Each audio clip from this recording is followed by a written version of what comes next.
This is certainly something I feel we have to do. And the one final issue I have to mention as I close, perhaps a few facts and figures might demonstrate why. When I was born in 1948, a city like Lagos in Nigeria had a population of just 300,000. Today, just over 60 years later, it is home to 20 million. 35,000 people live in every square mile of the city, and its population increases by another 600,000 every year.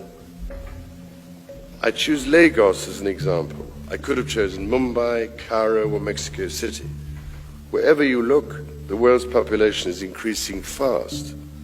It goes up by the equivalent of the entire population of the United Kingdom every year, which means that this poor planet of ours, which already struggles to sustain 6.8 billion people, will somehow have to support over 9 billion people within 50 years.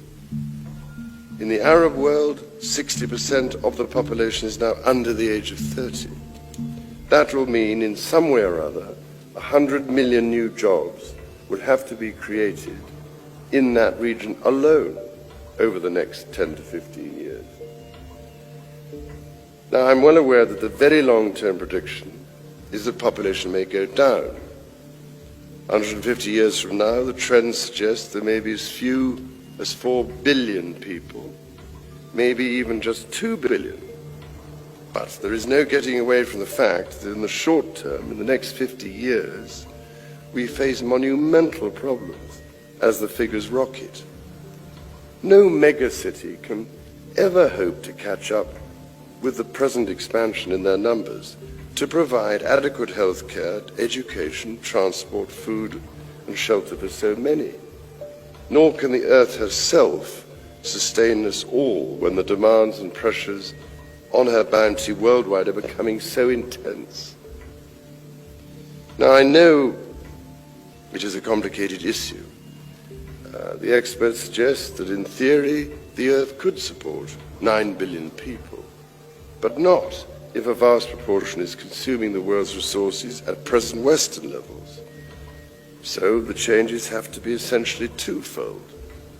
It would certainly help if the acceleration slowed down, but it would also help if the world reduced its desire to consume.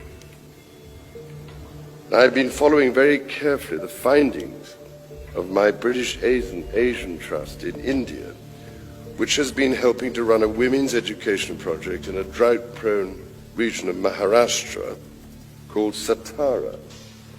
They have noticed that a real difference can be made when women are able to become more involved in the running of the community. This is also the experience in Bangladesh.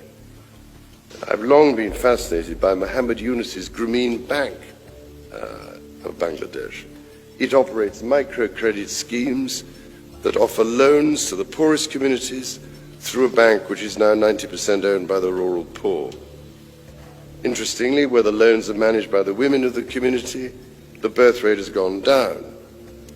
The impact of these sorts of schemes of education and the provision of family planning services has been widespread. Whereas in the 1980s the average family in Bangladesh had 6 children, now the average figure is 3. But with megacities growing as they are, I fear there is little chance these sorts of schemes can help the plight of many millions of people unless we all face up to the fact more honestly than we do that one of the biggest causes of high birth rates remains cultural. It raises some very difficult moral questions, I know, but do we not, each one of us, carry the same responsibility towards the earth?